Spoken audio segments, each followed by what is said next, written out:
I remember when I was at Dr. Dre house, I was like, yo, let me use the bathroom real quick. What's it like working with J. Cole? My first initial instinct was like, I don't know. It's kind of like, you know. When you start off on a social media platform where you're like, I like this, I'm gonna post it. Everybody's going to know who I am, and these are all my fans. Hello, and welcome to a very special episode of the Spout Podcast. I am your host for today, Tamara Dhia, and I am joined by Grammy-nominated rapper, singer, songwriter, sneaker and apparel designer. Yes. Record label owner. Oh, my goodness. Thank you. The list really does go on. Cordae, how are you today? You forgot the Emmy. No, I'm joking. Oh, right. Oh, my bad. No, I'm joking. No, I'm joking. don't be joking. You should be proud of that. Funny. Emmy, hopefully one day an Oscar. Who Absolutely. knows? I received that. Absolutely. I was just being funny. But thanks. No, I love that. Sorry, my bad. No, it's fine. See, when you have so many accolades, you're bound to kind of forget one. So listen, I'm just here to work. We working, baby. I love it. Step by step. And speaking of working, you are here in Portland for the Portland stop of your tour with NF. Yep. How's the tour going? Man, it's been fire. It's been sold out like every show, arenas, which is a blessing to be able to perform in front of some of my fans, but also a new audience who may not know who I am. I try to approach every show like festival, like just assuming that nobody knows who I am. And so that way I have just I try to give it my all to like versus you'll really get humbled really quickly if you go out there just assume everybody's gonna know who I am and these are all my fans, you know. So I just try to go out there more so with that perspective to just really give the best show. But I say all that to say it's been dope. Super fire tour, NF good people, so it's tight. Nice, yeah. And you guys have a track together too, so I'm sure that's fun to perform that on stage together. Oh yeah, for sure. No, it's hot. It's tight. Nice, yeah. And also you just released a new single, Make Up Your Mind, which are you performing it live? Like, yeah, I've been performing it like a week before it came out on the low. So I kind of was using the crowd as like my I guess lab rats, if you would, or just my hypothesis. Guinea pigs. Yeah, exactly. So to see if they rock with it. So it's been good response so far, for sure. I actually have been listening to the song nonstop since it dropped because thank you. I love this song so much for a multitude of reasons, but mainly because the vibe, obviously, it feels very summery, vibey. Yeah, but also it's kind of a departure for you. Like this isn't like your general genre of music. Yeah. So what inspired this direction? Well, it's definitely more of a funky type of groovy vibe. Man, just having fun in the studio, to be honest. I just went in the studio. Luke was just playing the keys, the dun, dun, dun, dun. And I always had this melody in my head, she loves me not. Like, I always wanted to play around with that concept. I've literally had that melody in my head since I was like 16 years old. Wow. Like, literally. And so, and again, the whole record was just having fun, you know, just having fun. Even like the second verse, you know, that's not, I'm a pretty good, writer. I can get pretty metaphorical, whatever the case may be, but it's a super simple, stripped down song where I just wanted to have fun on music. And sometimes I feel like I don't have enough fun making music nor on the music that I'm putting out. So I just wanted to have fun. I feel like you can feel that on the track too, because when you're listening to it, like automatic, like your body starts moving. Yeah. And you're like, oh, this is dope. Like it's like, I think you can feel the fun through the track for sure. Nah, thank you. Speaking of having fun, I've noticed on your Instagram that you've been posting a lot of Michael Jackson videos to this track. Is this an indicator of maybe like the direction of the music video? Like what's the Michael Jackson connection here? You know what? I'm just I just love Michael Jackson. He's obviously he's Michael Jackson. I'm a Virgo too. That might help. I'm not one of the moon worshipers, but like, you know, we're both Virgos. Let me see. And Michael Jackson, I just loved his like mentality. A lot of his music, obviously, he's a huge inspiration. But honestly, man, the video, I shot a music video for the song and I just didn't like it. Like it just came out like it was just irreversible things done to it. Was nothing I could do to fix it. So I'm working on shooting another video for it now. So I'm just like, let me just post a bunch of memes that fit the song, you know, whilst the video is being constructed. You know, so, I did hear actually that you can do a pretty good moonwalk. Is that true? Yeah, I can a little bit. Yeah. A little bit? Just a little bit, okay. Yep, a little bit. I have to come to your show to see it in action. Yeah, please. Yeah, that's the better way to do it, yeah. Because I do hear that you bust it out sometimes during your shows. Yeah, yep. I do it every now and then. When I'm really feeling it, when I'm really grooving, I'll bust it out for sure. Okay, can't be mad at that. You know, while you were promoting Make Up Your Mind, you wrote on your Instagram, and I'm going to quote you here.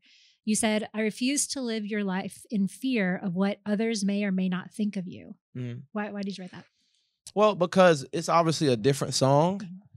And when I first made it, I was like, my first initial instinct was like, I don't know. It's kind of like, not in terms of the song, but just like, I was like, oh, it's not me. And it's kind of like, I felt like I was just putting myself in a box as an artist, or more so, not even as an artist, as a human being, just like my whole life, I never really, can I curse? Yeah. Okay, cool. My whole life, like I never gave a shit about what anybody thought. Like elementary school, middle school, high school, college, I didn't give a fuck about what anybody said about me, what anybody thought about me. And so now with me having success and me having things to lose, I started to care a little bit more than I usually would have about what other people thought of me, because sort of like my career is kind of like public opinion is a part of what I do for a living. But you, as an artist, you can't go into the studio with that energy, and you just truly just can't care. Like you can't give a fuck. Like I can make a song tomorrow about socks and drawers. You know what I'm saying? Like I just can't care. You can't care. Yeah. So that's why I kind of posted that to really just serve as like, I feel like a lot of people deal with that crutch in life before even able to accomplish anything. For me, that stops. For most people, I feel like that fear of caring about what people think or what people may say about them or think of them stops them from getting to the place that they want to. For me, it was the opposite. I got to a place of success, and I'm still on the grind. I'm still climbing. There's still so much more I'm going to do. But I got to a place of success, and that's when I started to care. But in order for me to even get to that first step, I didn't give a shit. I couldn't have gave a shit.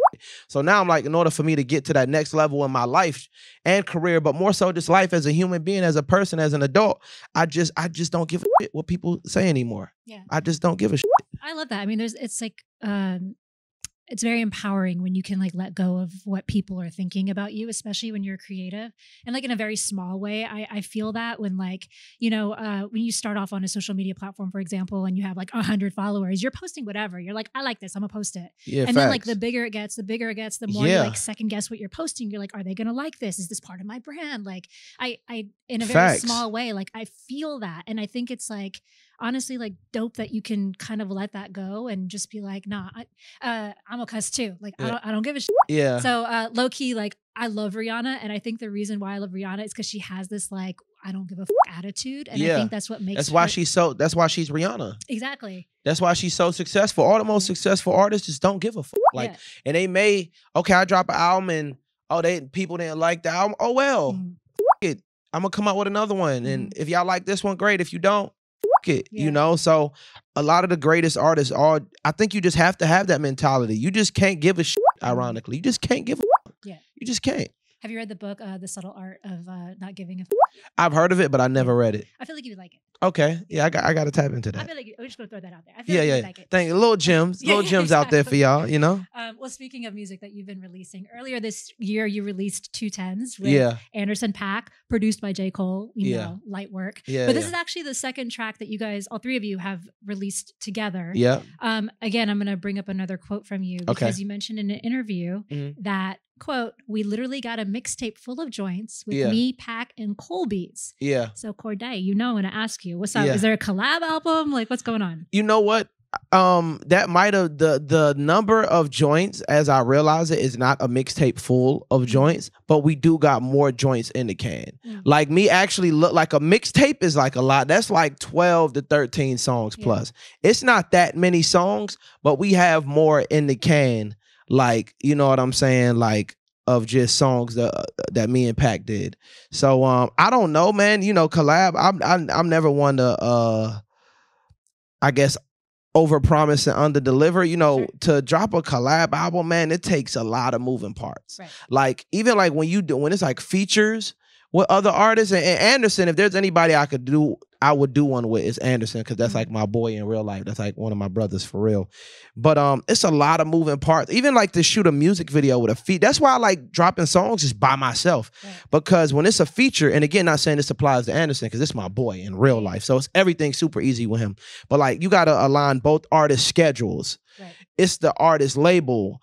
It's a lot of moving parts. The main thing is the scheduling for both artists. You got to get a day where you're free and then the other artist is free, and then it got to be a treatment that both artists like. And then it has to be a song that both artists feel great about. You know what I'm saying? So, with a mixtape, with a collab album, I would imagine it's a lot that comes with it. But I mean, me and Anderson, we always gonna make hot music. So like in the future, like it will be a super dope tight thing. You know what I'm saying? In the future, but who knows when? You know? All right, well, we'll be looking out for that. Yeah, absolutely. But I mean, another component of that is that you were, you know, with J. Cole's producing the track. I Yeah. mean, were you in the studio with him? What's it like working with J. Cole? Man, he is almost as I don't even want to say almost. I feel like because he's such like a god tier MC, like because he's just so like elite at rapping, like one of the greatest ever, that his production gets overlooked. But he's a diamond record producer. Like he produces he sold so many records and he produces like 80% of his music. You know what I'm saying? So he's like almost as good as a producer as he is as a rapper, you could argue. Or even just as good as a producer as he is for a rapper. But I say that to say because, again, he's just such a legend rapping that it could overshadow his production, which isn't a bad thing. But I say this to say he made that same day I got the 210s beat, I got the R&P beat. So he played a bunch of beats. Like the first time we linked, it was just off beats, like him just like playing beats, like playing records and stuff like that. And he's cold. I done seen him cook up beats from scratch, and it's like, what? Like, yo, what? It's always a blessing to see like people that you've grown up looking up to and inspired you to see like they're really the real deal in real life. Like, no, like they're dead, like nice. Like he's nice. Like I done seen him write a verse, nice. You know what I'm saying? Done seen him write a verse, record it, make a beat from scratch, do it like he's real deal, like nice, nasty. So this always like very inspiring for me when I'm seeing people that inspire me that I grew up looking up to that's real deal nasty with it. Like same with Pharrell. When I was in the studio with Pharrell, he was cooking up beats from scratch. I'm like, dog, like this is so amazing that you're like nasty, like real deal nasty, you know, like whoa, like, and it's not off no shit, like it's a heightened sense of talent because it's like, oh, it's just Pharrell, so my brain is automatically geared to think like, oh, everything he does is going to be fire. Like no, like it's just like, no, what, this is cold, like just straight up cold. So I say all that to say super nasty at production, super nasty. I love how you're like, he's the best at this, like, you know, producing, writing, MC, but he's also like a nasty basketball player, so much so that he's like playing pro in the European leagues. But I know you play ball too. You played in the Celebrity All-Star game. Have you ever played with Cole or basketball? Nah, I haven't. I was at I haven't hooped like with him in a game. I was there like at I think Chris Paul had something going on in North Carolina one time, so it was a bunch of North Carolina hoopers. But I know my level of hoops. I'm like 24-hour fitness nice. You know what I'm saying? I'm not, let's try to get to the NBA nice. Fair. You know what I'm saying? To play for any professional league nice. So I saw a picture recently of J. Cole playing in the streets of New York with Adam Sandler, which is like so random. It kind of makes sense. Have you ever hooped with someone like that where you're like, this is random as hell, but it makes sense? Quavo's really nice at hoops. He's actually pretty good too.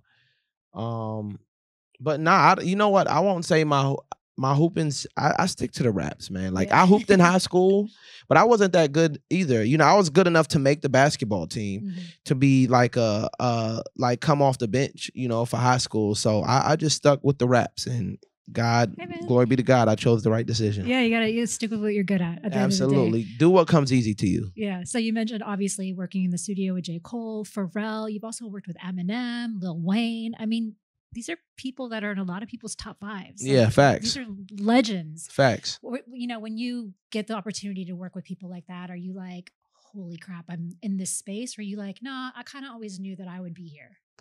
A combination of both, like definitely an appreciation, like, wow, just thank. I remember when I was at Dr. Dre house a couple years ago, I was like, yo, let me use the bathroom real quick. Literally had to just thank God, like, thank you, God. Like really relishing in the moment, like, wow, like really being present. You know what I'm saying? So it's the same with the like Eminem. Like I think I posted, it was like a couple months ago. I was like, yo, I really got a song with Eminem, like crazy, like 10-year-old me.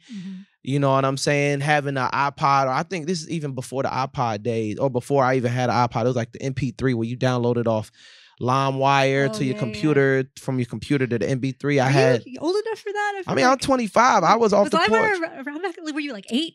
Yeah, exactly. Yeah, exactly. So you know what? It was FrostWire. It was LimeWire, and then a new version after the government got a hold of LimeWire, it was FrostWire.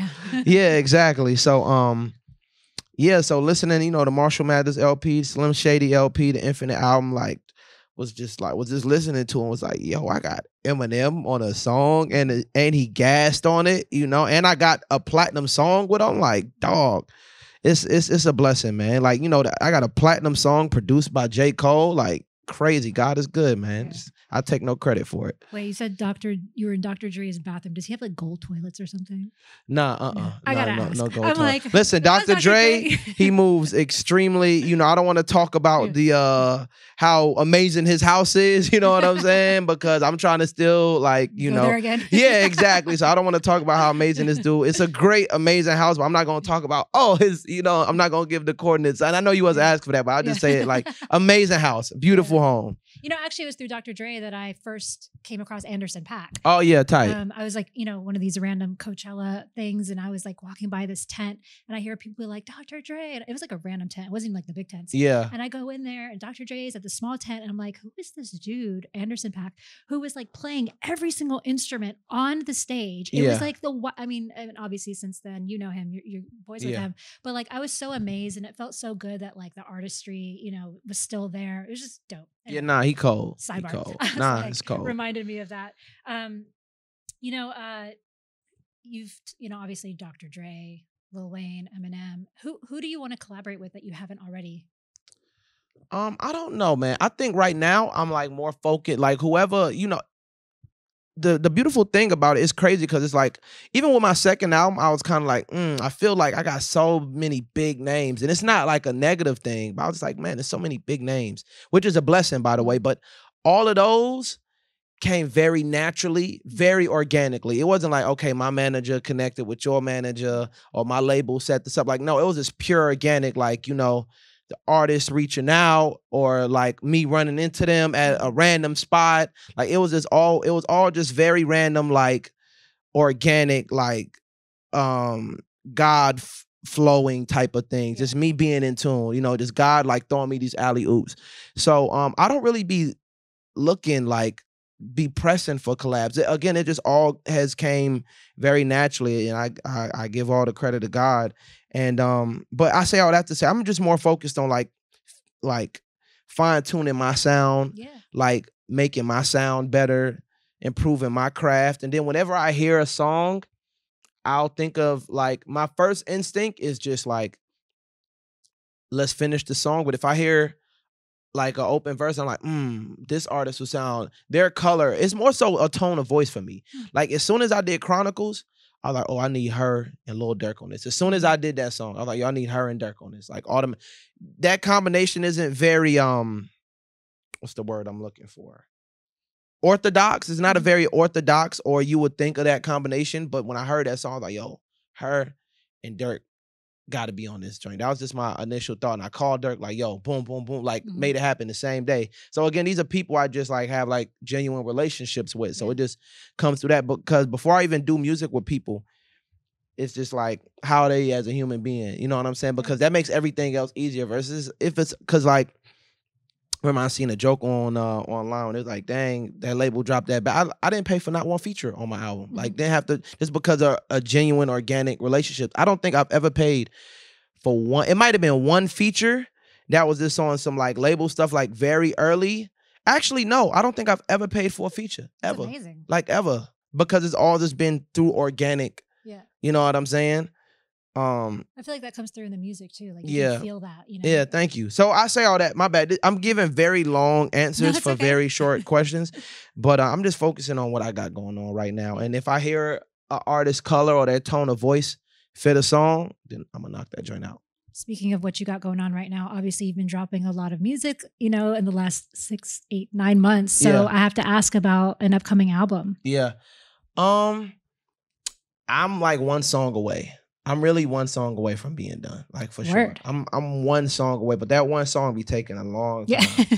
And then while I'm doing this one song, I'm doing little things to like Maybe I can make. Right now, I'm gonna tell you the bag I'm in with this album. Let me take off the shades. I love it. Getting serious. Right. Also, these are my friends' shades. I brought these Cartiers. But these are my friends, by the way, not me flexing them. But I say this to say they didn't feel great on me. But I'm in a bag right now to where like I'm rewriting verses, dog. Like, and I've never been in that. But even like my first album, like I've never like been in the bag to where if I can't rap a verse for you a cappella and it don't touch your heart or it's barred up, I gotta rewrite it. Like that's the bag I'm in. Like just right now, like I'm having conversations around the music, like with the producers. Shout out my boy Smoko.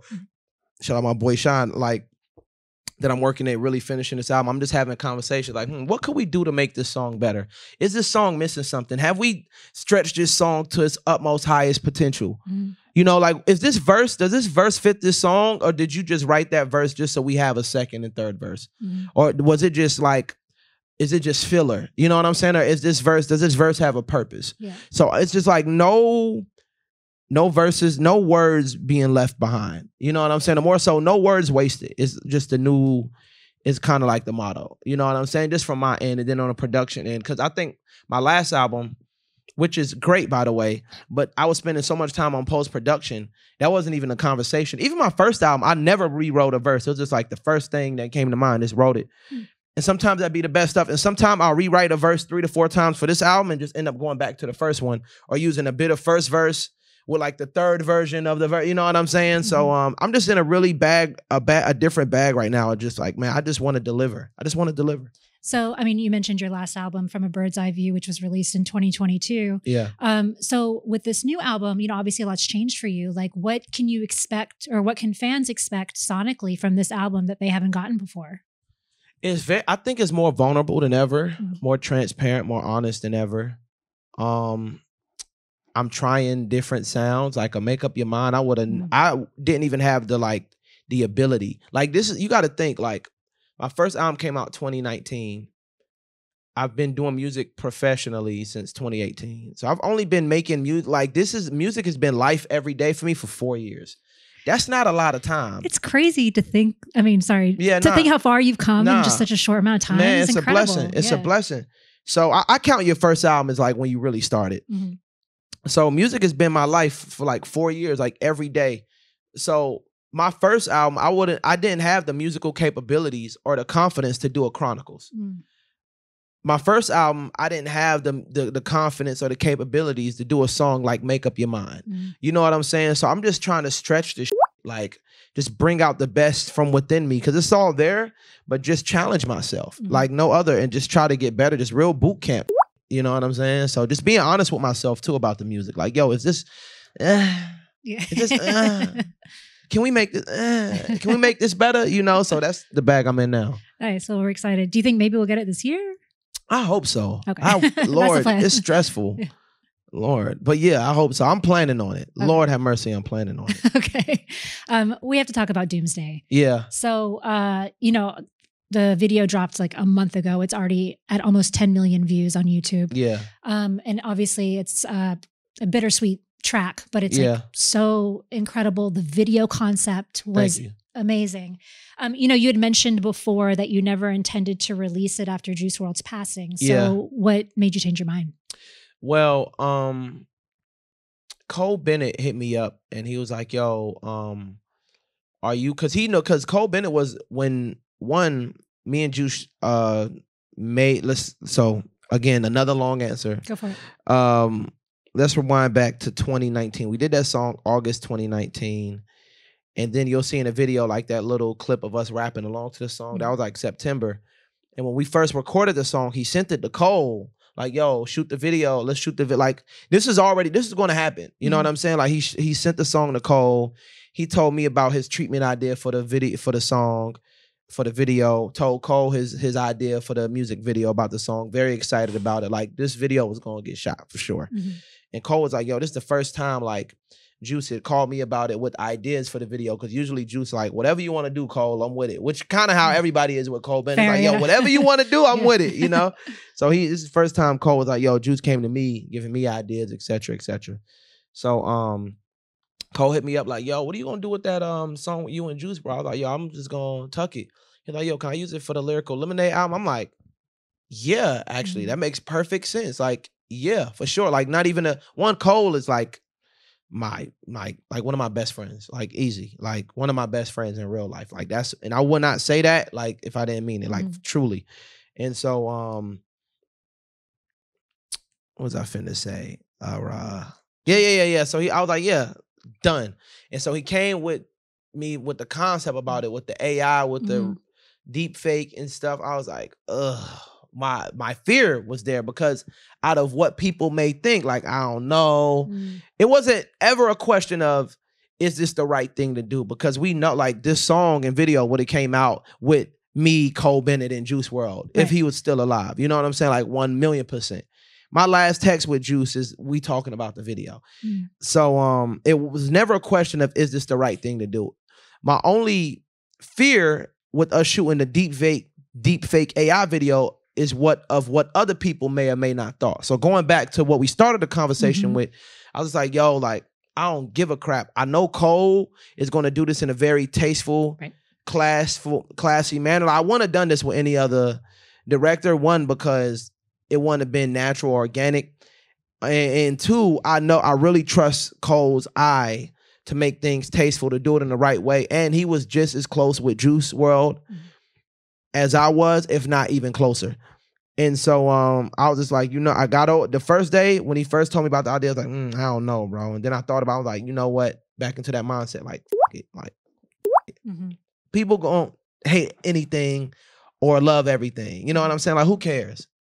Let's see. Did it.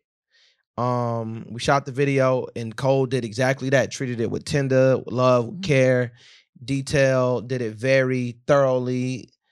And that's how it ended up coming out. So, and I think because it was a straight up pure intentions behind it, that's the one thing I never had to question. Like, my intentions were pure, Cole's intentions were pure. Again, that wasn't even a question. We knew it was the right thing to do. But my only fear is what other people may or may not have thought. And so again, I just was just like, yo, f it. I don't give a shit. I'm not finna let opinions of others dictate what I do with my life, And so it came out and people liked it. But even if people didn't like it, I just wouldn't have cared. Yeah. So it turned out really good. I want to read you one of the highest comments on the website or on YouTube in the comment section. Tight. It said, "This is probably the most respectful and creatively satisfying way I've seen someone handle a post-mortem release." Yeah. Agree. Yeah. Another thing that I think a lot of people were impressed by was your ability to kind of mimic Juice WRLD's mannerisms. Oh, yeah. So for people that haven't seen the video yet, please do. It's incredible. But, you play both roles. You play yourself and then you play the deep fake version of Juice WRLD. But the mannerisms were so dead on. I mean, obviously you guys were friends and you knew him so well. But when you were doing it, what were you feeling like in the moment? Man, that whole weekend before, because I knew a lot of this video was centered around my performance. It's a performance-based video. It's a one-take video. And so that weekend, I was just studying Juice's mannerisms, like watching his freestyles, watching his music videos, watching just everything. And I kind of got emotional too, just, because this is my friend, So, but spending that whole weekend just like almost as an actor would if they're playing a role, like how I was watching how Jamie Foxx was just hanging out with Ray Charles a bunch, And so I kind of treated it like that, was just, again, watching a bunch of his music videos, watching a bunch of his interviews, freestyles, his mannerisms, etc., as well as, keeping things from my own memory of Juice. And so just really practiced that the whole weekend and just kind of applied that to the music video. Yeah, another comment someone wrote was... find it. It was basically giving you props. Oh yeah. The way Cordae was able to mimic Juice WRLD's mannerisms is insane. It seems like it was two separate people. Yeah. Someone else wrote. That was very key for me. Like doing Juice's and then I kind of like emphasize my own movements as like super hip hop. Like even though like when I'm doing movements, it ain't really like super hip hop, but I just like wanted to separate it. Like Juice was more like, the way he did things. And then mine was just super rap as far as like just hand movements and movement goes. So nice. Yeah. Someone else wrote, "It literally brought tears to my eyes." That's tight. That's a beautiful thing to do with music and art in general and expression. Yeah. So it's super tight. I loved at the end too when he added the clip of the two of you in the studio. Oh yeah.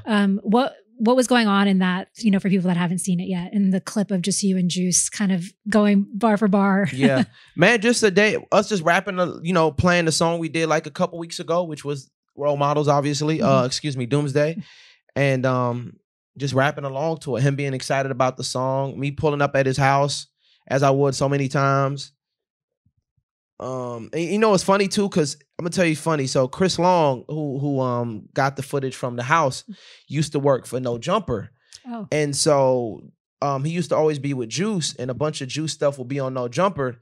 So I would just ask him, when I'd pull up the Juice house all the time, and it's so funny, I would tell like Chris Long, like, yo, bro, if you mind like not recording, like I'm not trying to be on No Jumper for a vlog. You know, this is my real friend. I'm just pulling up on him, you know what I'm saying? So that, it was just crazy. But that time he told me, and I told him that time again, like, yo, I'm not trying to be on a No Jumper vlog, bro. This is my guy in real life, you know? Yeah. And again, Juice was a megastar at this time. Yeah. You know, usually, of course, I'm trying to be in a vlog with a big artist, how most people would think. But I'm like, no, this is my friend, bro. Yeah. Like, would you mind? He can attest to that. I'd be like, yo, would you mind like not recording? But he told me that time, like, yo, I'm not with No Jumper. It's just, you know, for Juice and stuff. And again, no disrespect to No Jumper. Yeah. Huge platform. You know, they've done very successful things. My first big interview with No Jumper, Adam 22. So, you know, shout out to that podcast, you know, but just more so, whatever. Just it being on, whatever. The main point was, it was great that was captured that day, because he was like, yo, I'm not with them no more. I'm just with Juice. I'm like, all right, bet, perfect. Like, it's cool. And yeah, it was just a day in the life. Like, literally, I'll pull up to his house I say all that to say, I'll just pull up to his house all the time. It'll be no camera there. You know what I'm saying? So I just pulled up at his house there. And us just literally watch Family Guy. I think niggas just watching Family Guy. Think we watched like some anime that like he lived like 15 minutes from me. So I'll just pull up to his crib. We'll watch anime, fucking watch Black Mirror. Oh, I love Black Mirror. Yeah, like we'll just be over there kicking it. And that was just another one of those days. And then we just recorded that song the last time I was at his house. So it might have been like 2 weeks before that. And so obviously we both excited about it. It's a camera there. We rap into the camera. You know, we playing light Star Wars and just like regular nerd shit. You know what I'm saying? So that was a real friend of mine. So it was dope that that day was captured and we was able to use that for the video. Yeah, no, it was super special. It felt like a really cool moment. So I'm glad it was captured too. Yeah, no, in fact. Well, obviously it's not just music that, you know, you do. I'm a sneakerhead. Nice. I know you are a sneakerhead as well. Yeah. And I know you have a collaboration with Puma. Yeah. So as someone who grew up being a sneakerhead and now collaborating with Puma, you know, on sneakers and apparel, like what does that mean to you? Because I know when you were on Sneaker Shopping, you said that you sold your sneaker collection to buy music equipment. So in a kind of indirect way, your love of sneakers got you into music. Yeah, literally.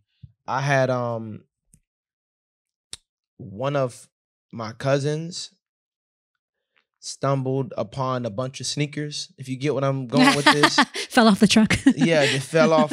Yeah, listen. I want to say fell off the truck, but he stumbled upon some sneakers. They stumbled upon some sneakers, gave them to me. I was able to help, you know, relinquish the asset, you know, and was able to use that to buy studio equipment. And so to just reiterate what you're saying, it's a blessing, like to able to, because I was heavy in the sneaker game. Like, I go to sneaker cons, I be trading shoes. So to have my own shoe is it's a blessing for sure. But I was like real deal sneakerhead. Like that was a part of my life. I'd be on like 23isback.com all the time. Nike Talk. Not Nike. Puma Talk. Yeah, Puma Talk. So it's a big blessing. Yeah. Big blessing. So do you have any more collaborations with Puma coming out? Oh yeah, we got a bunch of work coming out. Bunch of dope, solid work coming out. So how heavy are you into the design aspect of it? You know, my boy Ian Michael designed my homie I grew up with, shout out E, designed the sneaker. I just told him like my idea. And I was like, yo, I kind of want it like this, but in this way, this sort of shape, these sort of color schemes, this sort of vibe. And he took like, you know, my initial vision and what I had like idea for it and brought it to life and added on it and executed in a way that I couldn't have. So, there's really a lot of him on that. Nice. Because he knows like the fabrics. I haven't been a sneakerhead for a minute, so he knows the fabrics, the materials. Like he really does it, you know. So he was able to really bring it for life and like understand like what I was talking about, but able to really just like turn it into something tangible. Okay, last question, because I know you got a show tonight and you got to prep. Travis Scott just brought Kanye West out on stage and said, "There is no Travis Scott without Kanye West." Who would you consider to be your biggest influence? So one, Kanye West. Like, for sure. I would say just my personal people that's influenced me the most musically would be Kanye West, Jay-Z, Nas, Eminem, and J. Cole. Is that your top 5? And sounds like a top 5 to me. Yeah. Not more so like that I like really just was influenced by, yeah. you know. It's somebody in Big L.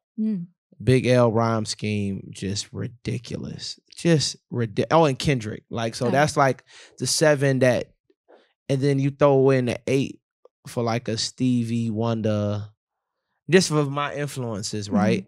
A Stevie Wonder. You did something with Stevie Wonder, didn't you? Yeah, I did actually. Yes, blessing.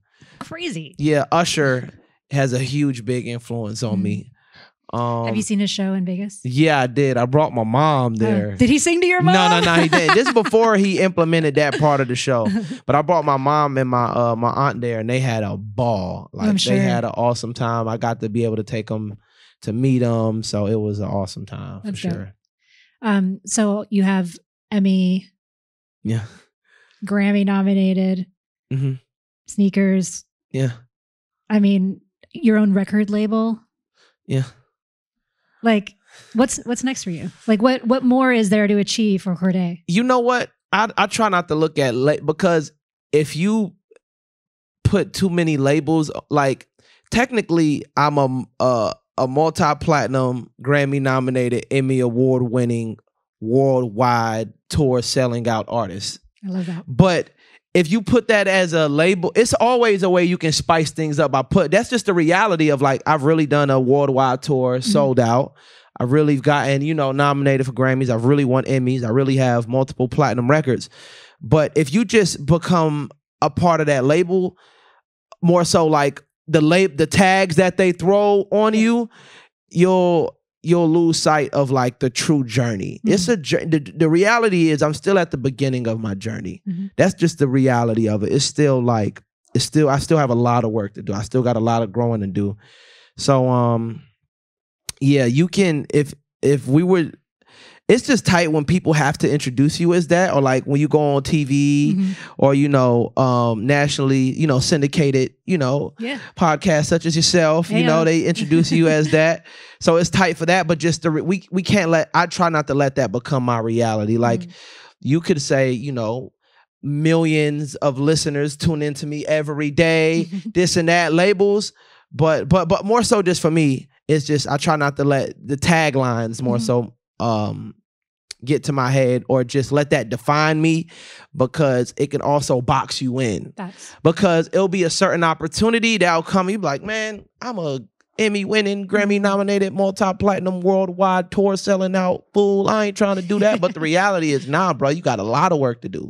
A lot of work to do. So I know I'm very realistic with myself, and I know I got a lot of work there. I'm still at the very beginning of my journey, and there's a lot of work to be done. But I am very grateful for what I've done for sure so far. All right. Well, speaking of work to do, I know you got a show tonight, so I'm going to let you go. But thank you so much for joining me today. I appreciate you. I really enjoyed our conversation. Nah, this is tight. This is very tight. Thank you so much. I love what you got going. This is very insightful, very dope. Thank you. I appreciate that. Appreciate you. Spout Podcast, Cordae, Tamara Dhia, we out. Peace.